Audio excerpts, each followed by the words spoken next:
Andhra NSA state ప్రెసిడెంట్గా ఉన్నాను ప్రస్తుతం. Basically Kurnool district, United Kurnool district Nandikotkur నియోజకవర్గం నాది.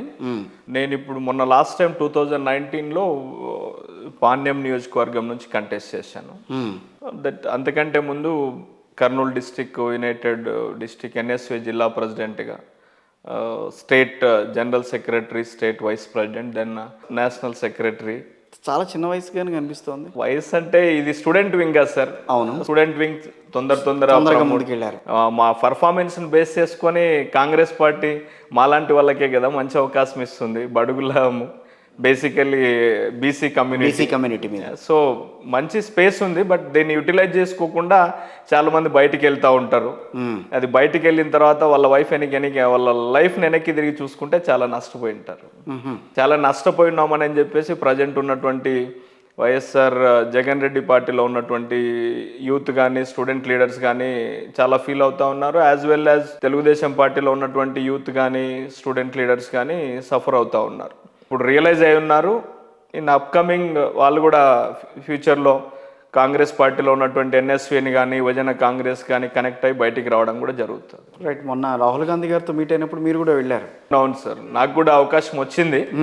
ఎన్ఎస్వీ స్టేట్ ప్రెసిడెంట్గా ఉండడం వల్ల మా రాష్ట్రం ఆంధ్రప్రదేశ్లో ఉన్నటువంటి పిసిసి ప్రెసిడెంట్ గిడుగు రుద్రరాజు గారి దగ్గర నుంచి సిడబ్ల్యూసీ మెంబర్ రఘువీరారెడ్డి గారు, పల్లంరాజు గారు, కొప్పుల రాజు గారు, అంత అగ్రనాయకులతో పాటు నాకు కూడా అవకాశం వచ్చింది. That is a great opportunity to మీ.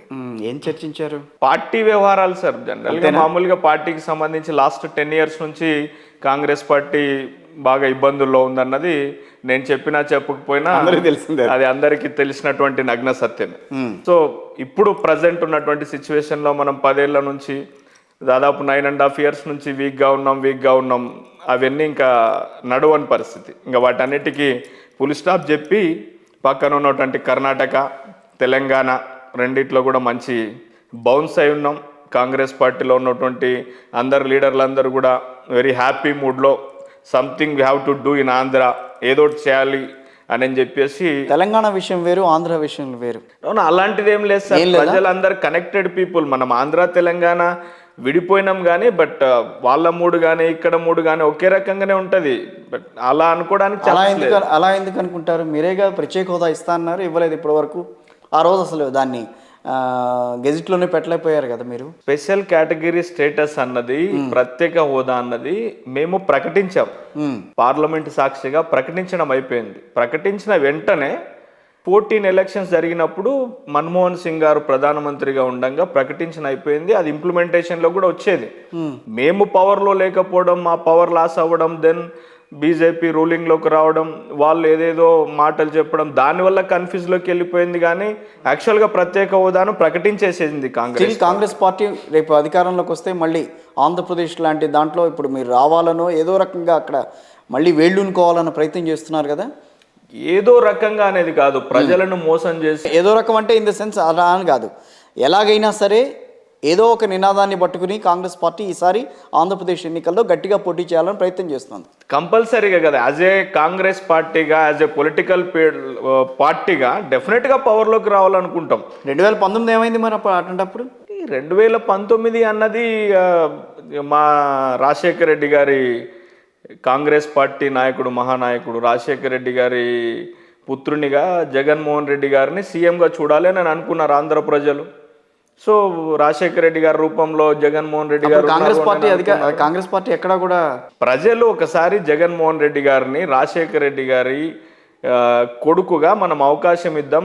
రాజశేఖర రెడ్డి గారి పాలనలాగా 2004 నుంచి 2009 ఆయన చనిపోయేంత వరకు ఎంత మంచి బ్రహ్మాండమైనటువంటి పాలన అందిందో అలాంటి పాలన వస్తుంది అని చెప్పేసి నమ్మి ఓటేశారు.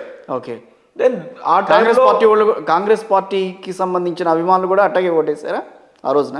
ఆల్మోస్ట్ వేసినట్టే కదా సార్. 151 సీట్స్ అనేనంటే అదేం సిల్లీ థింగ్ కాదు కదా. సో మా ఓటర్స్ అందరు అక్కడికి వెళ్ళిపోయినారు, మా ఎమ్మెల్యేలు వెళ్ళిపోయినారు, మా మినిస్టర్లు వెళ్ళిపోయినారు, సాక్షాత్తు మా పిసిసి ప్రెసిడెంట్లు కూడా అక్కడికి వెళ్ళిపోయినారు. ఇంకేం సో ఆయనను కావాలనుకున్నారు, ఆశీర్వదించారు, ఆయన సీఎం అయిపోయాడు.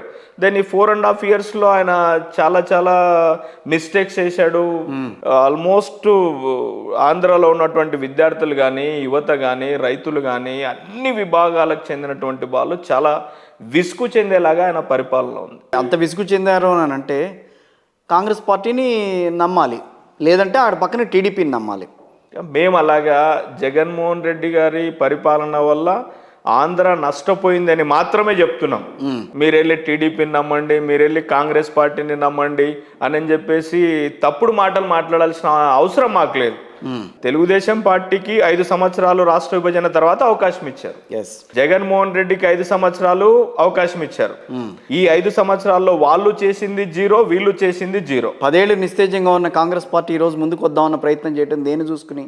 మాకు ప్రజలు నమ్ముతా ఉన్నారు, నమ్మే అవకాశం వచ్చేసింది. మా పరిస్థితి ఏందో మీరు 2014 ఏప్రిల్ మేలో జరుగుతాయా లేదా అంతకంటే ముందు జరుగుతాయా, మా బౌన్స్ ఏ విధంగా ఉంటుంది, బయటి పార్టీల నుంచి మమ్మల్ని ఎంతమంది అప్రోచ్ అవుతా ఉన్నారు, ఎంతమంది ఎమ్మెల్యేలు రావడానికి అవకాశం ఉంది, ఎంతమంది ఎమ్మెల్యేలు రావడానికి అవకాశం ఉంది, అవసరమైతే మినిస్టర్స్ కూడా కాంగ్రెస్ పార్టీలోకి వెళ్ళాలి. మనము పాత కాంగ్రెస్లోనే మనకు చాలా మంచిగా ఉండింది, మంచి స్వతంత్రం ఉంది, మంచి పరిపాలన మనం ఇవ్వగలుగుతాము.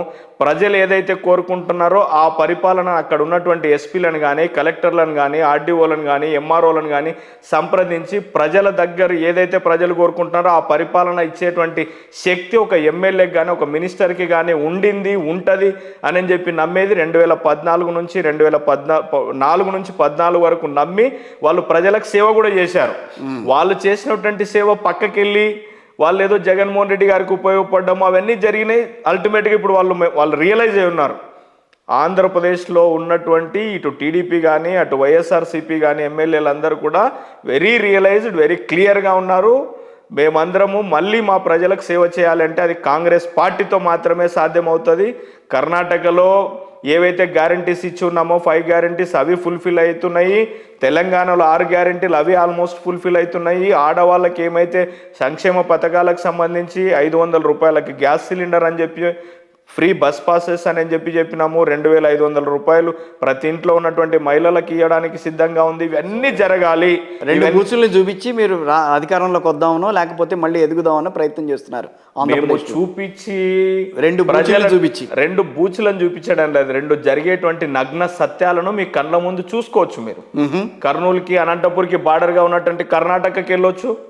ఆ మహబూబ్ నగర్ పక్కనే ఉంది, కర్నూలుకి ఆనుకోని మహబూబ్ నగర్ పక్కనే ఉంది, ఖమ్మం జిల్లా పక్కనే ఉంది. ఇమ్మీడియట్గా మీరు వెళ్ళి పోయి చూసుకోండి. కాంగ్రెస్ పార్టీ మీకు మంచి చేస్తుంది అని వెంటనే మమ్మల్ని నమ్మండి అని మాత్రమే చెప్తాం. కానీ ప్రజలను మోసం చేసి వాళ్ళలాగా మేము వైఎస్ఆర్సీపీ లాగానో మన తెలుగుదేశం పార్టీ లాగానో మేము నమ్మించి స్పెషల్ కేటగిరీ స్టేటస్ తెస్తాము, మేము మోడీ గారి మీద యుద్ధం చేస్తాము, మోడీ గారిని ఇది చేస్తాము. ఎందుకు నమ్మాలి? ఒక్క మాట చెప్పండి. కాంగ్రెస్ పార్టీని ఈ రోజున ఆంధ్రప్రదేశ్ ప్రజలు ఎందుకు నమ్మాలి?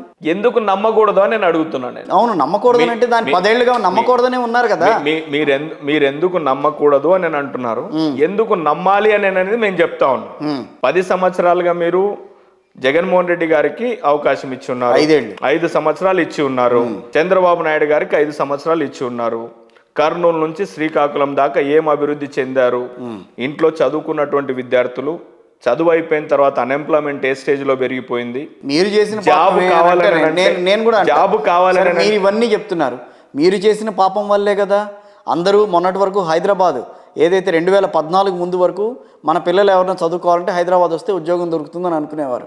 అలాంటి హైదరాబాద్ని తీసుకొచ్చి తెలంగాణకి ఇచ్చారు, అది అయిపోయింది. పోనీ ఆంధ్రప్రదేశ్ని ఏమన్నా అభివృద్ధి చేయడానికి మీరు ఇచ్చిన ప్రత్యేక హోదా ఏమన్నా మీరు ఇవ్వగలిగారా? గట్టిగా దాన్ని అమలు చేయించగలిగారా? ఆ తర్వాత మేము అధికారంలో లేవని చెప్తున్నారు.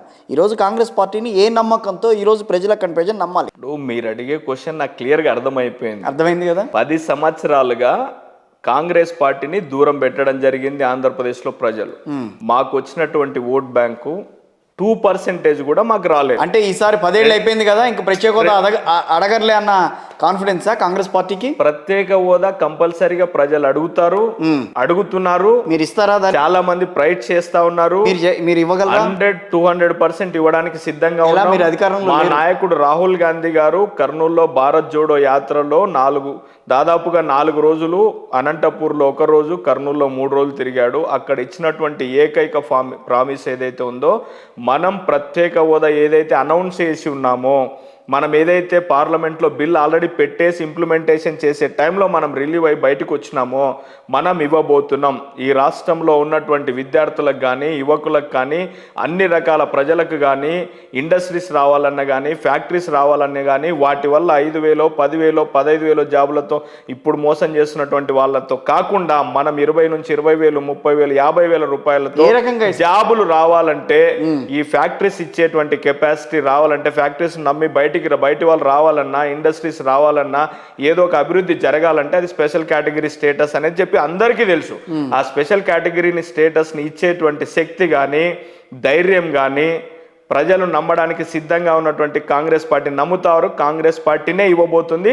అది మా నాయకుడు రాహుల్ గాంధీ గారే ఇవ్వబోతున్నారు. 2014లో ఇవ్వండి, 24లో ఎట్లా సాధ్యం? ఆల్రెడీ ఇవ్వడం అయిపోయింది. దాని ఇంప్లిమెంటేషన్ మాత్రమే పెండింగ్ లో ఉంది. మీరు చేయకుండా ఇచ్చామని చెప్పేస్తున్నారు కదా. మీరు అది క్లియర్ గా ఆంధ్ర ప్రజలకు కానీ, మీరు కానీ, మీ ఛానల్లో ఎవరైతే సిగ్నేచర్ స్టూడియో చూస్తున్నటువంటి వీకులు కానీ, విద్యార్థులు కానీ, ఆంధ్రప్రదేశ్ ప్రజలందరికీ తెలియనటువంటి విషయం ఏమిటంటే, ఆల్రెడీ ఇచ్చేయడం జరిగింది. మన్మోహన్ సింగ్ గారు పార్లమెంట్లో ఆల్రెడీ ప్రకటన చేసి ఉన్నారు. అది ఆచరణలోకి రాకపోవడానికి కారణం భారతీయ జనతా పార్టీ.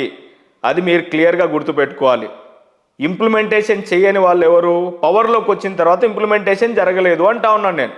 మీరేమంటా ఉన్నారు? ప్రకటన మాత్రమే చేసి ఉన్నారని మీరు చెప్తా ఉన్నారు. ప్రకటన మాత్రమే కాదు, ఆల్రెడీ అది చట్టం అయిపోయింది. ప్లానింగ్ కమిషన్కి కూడా ఆల్రెడీ పంపించడం అయిపోయింది. ప్లానింగ్ కమిషన్ను కూడా పక్కన పెట్టి భారతీయ జనతా పార్టీ, నరేంద్ర మోడీ గారు నీతి ఆయోగ్ పేరుతో 10 సంవత్సరాలుగా ఆంధ్రప్రదేశ్ను మోసం చేస్తూనే ఉన్నారు. ఆ మోసం చేసేటువంటి ప్రయత్నం ఏదైతే చేస్తూ ఉండి ప్రజలను మోసం చేస్తూ ఉన్నారో, దానికి ఒత్తాసుగా గతంలో 5 సంవత్సరాలు చంద్రబాబు నాయుడు గారు వాళ్ళతోనే ప్రయాణం చేశారు. ఇప్పుడు జగన్మోహన్ రెడ్డి గారు వాళ్ళతోనే ప్రయాణం చేస్తూ ఉన్నారు. ఏవైతే ఎంపీలు తీసేసుకున్నారో వాటన్నిటిని తీసుకొని వెళ్ళి ఢిల్లీలో తాకట్టు పెడతా ఉన్నారు. రాజ్యసభకు సంబంధించి ఏవైతే తీసుకెళ్తున్నారో వాళ్ళు ఒత్తాసు పలుకుతూ ఉన్నారు. రాష్ట్రపతి ఎలక్షన్లకు ద్రౌపది ముర్ము గారు ఆంధ్రప్రదేశ్కి వస్తే మేము ఓట్లేస్తామని చెప్పేసి ఎయిర్పోర్ట్కి వెళ్ళేసి వాళ్ళని అడుక్కొని మరీ ఓటేసినటువంటి పరిస్థితి, దౌర్భాగ్యమైనటువంటి పరిస్థితి ఆంధ్రప్రదేశ్లో ఉన్నటువంటి ఏవైతే 2 రాజకీయ పార్టీలు బలంగా చెప్పుకుంటూ తిరుగుతూ ఉన్నారో, ప్రజలను మోసం చేస్తూ ఉన్నారో, ఒకటి జగన్మోహన్ రెడ్డి గారి పార్టీ, ఒకటి చంద్రబాబు నాయుడు గారి పార్టీ, వీళ్ళిద్దరూ కూడా బతిమిలాడుకొని అడుక్కొని అక్కడ మీటింగ్ అయిపోయిందా లేదా ఇమ్మీడియట్గా అక్కడ నుంచి తీసుకొని ఇక్కడికి రావడం.